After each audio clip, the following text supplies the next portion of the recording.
There's a lot of excitement about HTML5 and CSS3 in the web community today.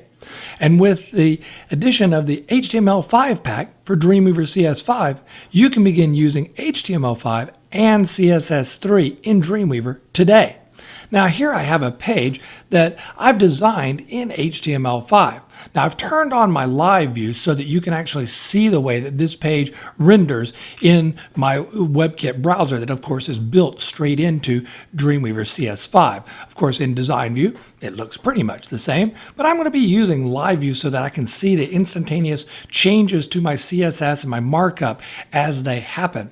Now the first thing that I want to do just to add a little pop to this page is to address the images on the right hand side. They're all, they look great, but they've all got that same rectangular shape. And, we've begun to see a lot of rounded corners out there. And I know if you've tried rounded corners in the past, you know that usually involves some JavaScript. And, wow, that really is a little bit higher than my pay grade. I want to do this just simply with some CSS. So here's what I'm going to do. I'm going to select the image. Even though I'm in live view, I can still select the elements on the page and see the markup that I've assigned to them in my CSS. So I'm going to go ahead and select the selector for that particular image, which is my images inside of my aside. So I'm going to then ask to add a rounded corner.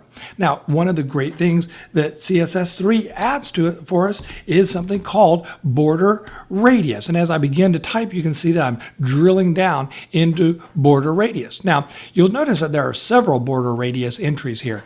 Border radius, of course, being the standard W3C implementation of border radius, which, of course, no one respects right now. So in order to get an actual border radius, I'm going to have to do something else. I'm going to add another border radius, but this time one of the browser-specific border radius implementations. Now, since I am using a WebKit browser here, I'm going to just show you WebKit first. We'll go ahead and add that in, and I'll say give us 10 pixels of border there. And of course, for my Mozilla-based browser, whoops, let me just click into a new line here. For my Mozilla-based browsers, in other words, Firefox, I'll go ahead and add in the Moz border radius as well. And I'll just select that and add in 10 pixels. So this way I'm going to not only get the browsers that currently implement a border radius, Firefox, and the WebKit browsers like Safari and Chrome. And as you can see, as I'm doing so, then we've actually got our rounded corners. I'm also future-proofing my code, so when additional the browsers begin to add border radius by the W3C standard, then I'm going to be future-proof for that as well. Okay, so it looks pretty good, but still not quite happy with this. What I really like to do is sort of break out of the rectangular design, if you will. So I'm going to do another neat little addition to CSS3. This is called a transform. Now, as I begin to type, again, going directly to the W3C implementation of transform. But again, since I am using a WebKit browser, I'm just going to go for the WebKit transform. I'm going to ask for the WebKit transform, and it's going to show me all the possibilities we have. We have rotation, scaling, scaling on the X and Y, skewing, as well as a couple of other options, translations on the X and Y coordinates as well. But I'm going to use rotate here.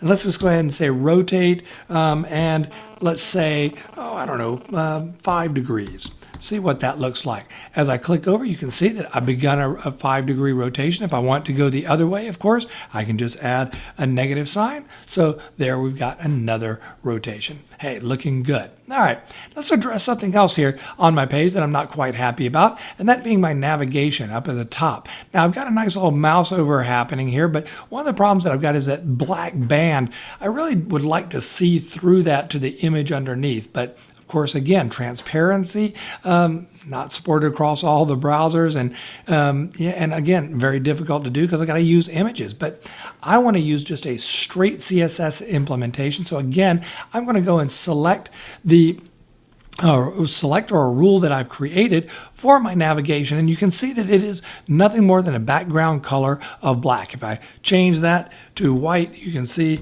that happening here just to prove, in fact, that yep, that's it. It's just a background color, not an image at all. So what I'd like to do is just go ahead and take this out entirely and use a brand new type of color. Instead of that hexadecimal, I'm going to use an RGB color. Now we can implement RGB in the exact same way as we do hexadecimals, and you can see me adding this back in, and as I do so, we've got our black back. But I would like to be able to see through, as I said again, so I'm going to add an A here in front or behind the RGB, indicating alpha transparency.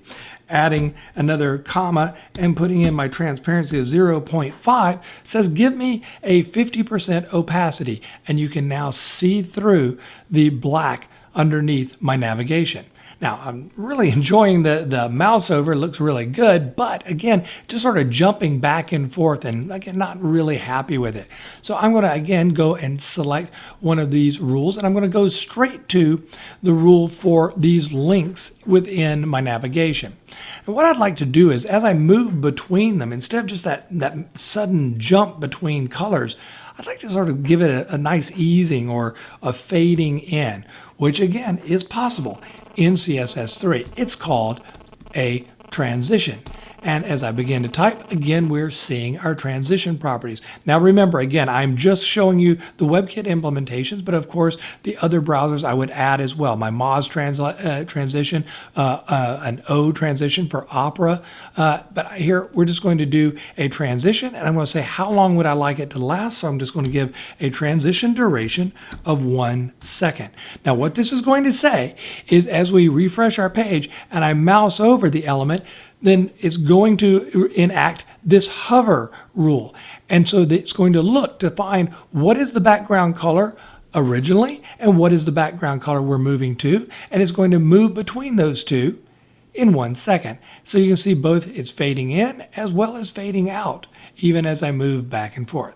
All right, final little perk to my layout here. I've got an H1 that, again, not popping a whole lot, and I'd like to give it a little bit of extra zest. So let's go straight to the rule for my H1. I'm going to scroll down just a little bit. I'm just going to add a little pop by giving it a shadow. Again, shadows, drop shadows, if you will, something that we've been wanting to do a long time, but has required up to now using images to achieve. So I'm going to say I want a text shadow, and again I'm going to use that same RGB color space. So I'm just going to type RGB, and I'm going to give it an A because of course a shadow should have an alpha, obviously. So we'll go ahead and give it a black. So we'll do again the 000 but separated by commas, and then a 0. Let's say 0.8, so an 80% opacity on that shadow. Now with a text shadow, we have additional properties. So we've got our color.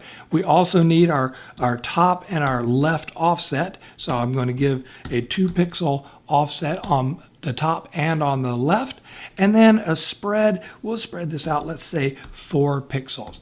Just like that. And as we click back over here, you can see that I now have a beautiful drop shadow on my H1. Now, I hope you join me next time when we're going to find out how to turn this image into a video, and an HTML5 video at that.